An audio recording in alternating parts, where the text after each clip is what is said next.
শুভমন গিলকে অনেক প্রাক্তন ক্রিকেটারের কাছ থেকে সমর্থন পেতে দেখা গেছে।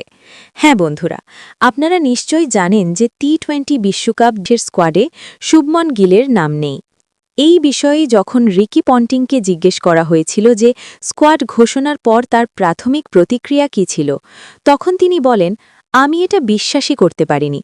আমি জানি যে হোয়াইট বলের ক্রিকেটে সম্প্রতি তার ফর্ম খুব একটা ভালো ছিল না, আর শেষবার যখন আমি তাকে সবচেয়ে বেশি খেলতে দেখেছি সেটা ছিল ইংল্যান্ড সিরিজে, যেখানে সে অসাধারণ ব্যাটিং করেছিল। তাই আমি একটু শকড হয়েছিলাম। এরপর ইরফান পাঠান বলেন, শুভমন গিলের মধ্যে প্রচুর প্রতিভা আছে। তুলনা সবসময়ই হতে থাকবে।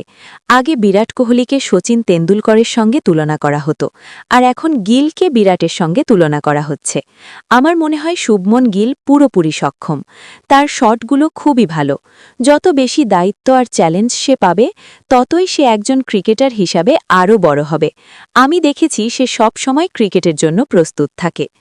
এরপর শুভমন গিলকে ড্রপ করার বিষয়ে যুবরাজ সিং নির্বাচকদের কড়া সমালোচনা করেন। তিনি বলেন, শুভমন গিল তো ভাইস ক্যাপ্টেন ছিল, তাহলে তাকে বাদ দেওয়ার কারণ কি? শুধুমাত্র ৪-৫টা ইনিংসে ব্যর্থ হয়েছে বলে? ভারতীয় ক্রিকেটে এমন অনেক খেলোয়াড় আছে যারা ১০০টা সুযোগ পেয়েও মাত্র ১০টা ম্যাচে পারফর্ম করেছে, তবুও তারা খেলেছে। আপনারা ইতিমধ্যেই জানেন কেন অভিষেক শর্মা কিছুদিন আগেই দলে এসেছে। যদি সেও ৪ ইনিংসে ব্যর্থ হয়, তাহলে কি তাকেও বাদ দিয়ে দেবেন? বাকি বন্ধুরা এই বিষয়টা নিয়ে আপনাদের মতামত কি? কমেন্টে অবশ্যই জানাবেন।